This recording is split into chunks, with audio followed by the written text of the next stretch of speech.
కడపలో టీడీపీ అంతర్గత విభేదాలు మళ్లీ బహిర్గతమయ్యాయి. వైసీపీ నాయకులను ప్రోత్సహిస్తున్నారని ఆరోపణలు ఎదుర్కొంటున్న టీడీపీ జిల్లా అధ్యక్షుడు రెడ్డప్ప శ్రీనివాసులు రెడ్డిపై స్థానిక కార్యకర్తలు అసంతృప్తి వ్యక్తం చేస్తున్నారు. నిజమైన పార్టీ కార్యకర్తలను పక్కన పెట్టి వైసీపీ నాయకులనే చుట్టూ ఉంచుకుంటున్నారని ఆరోపణలు చేశారు. పార్టీని కాపాడే బాధ్యత జిల్లా అధ్యక్షుడిపై ఉందని, నిజంగా పనిచేసే వారిని దగ్గర పెట్టుకుని పనిచేయని వారిని తప్పించాల్సిన అవసరం ఉందని కోరుతున్నారు.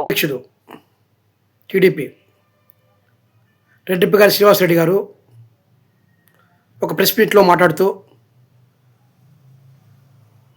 ఒక వ్యక్తి గురించి విలేకరులు అడగగా ఆయన ఆ వ్యక్తి గురించి మాట్లాడక పూర్తిగా కడప నగరంలోని సీనియర్ల గురించి మాట్లాడడం మాకైతే చాలా బాధ కలిగించింది. ఏంటంటే వారు అడిగిన క్వశ్చన్కు ఆయన స్ట్రైట్గా సమాధానం చెప్పకపోవడం, సీనియర్ లేదు, తొక్క తోలు లేదు, ఇక్కడ ఎమ్మెల్యే గారు వారి కుటుంబం రెడ్డప్ప గారి కుటుంబం మాత్రమే అని చెప్పడం చాలా దారుణం. ఎమ్మెల్యే పేరు చెప్పడం తప్పేం లేదు, ఎందుకంటే మొత్తం కాన్స్టిట్యున్సీలో ఎమ్మెల్యే గారిదే ఆధిపత్యం, ఆమె ఫెయిల్, ఓకే, దానికి ఒప్పుకుంటాం. కానీ రెడ్డప్ప గారి కుటుంబం ఏమైంది? రెడ్డప్ప గారు అంటే మీరేనా, లేకపోతే రమేష్ రెడ్డి గారేనా? ఇంకా లేదా రెడ్డప్ప గారి కుటుంబం ఇక్కడ ఏదో డాక్టర్ కూడా ఈ మధ్య ఉన్నారు, వాళ్ళనే? ఎవరైనా ఏంటి ఇలా మాట్లాడ కరెక్టేనా? ఇది పార్టీకి ఇబ్బంది కదా? ప్రజలు ఈ మధ్య దీన్ని ప్రత్యేకించి కడప నగరంలో చర్చించుకుంటున్నారు.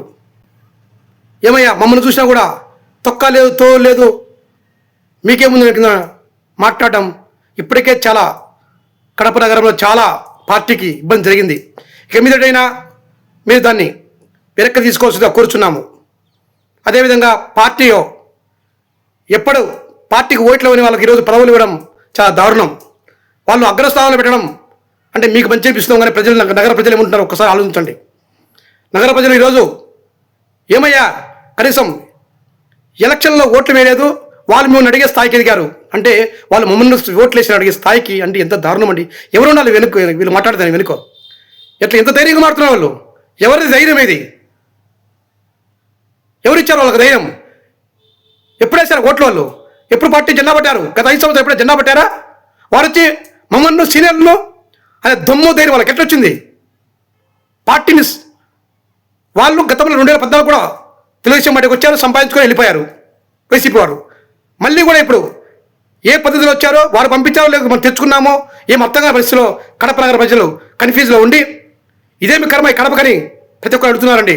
కాబట్టి ఇక్కడి నుంచి అయినా తెలుగుదేశం పార్టీకి, చంద్రబాబు నాయుడికి, లోకేష్ గారికి, ఈ కుటుంబ ప్రభుత్వానికి మంచి పేరు వచ్చే విధంగా ప్రవర్తించాలని మీకు సమన్వయంగా తెలియజేస్తున్నాము. నమస్కారం.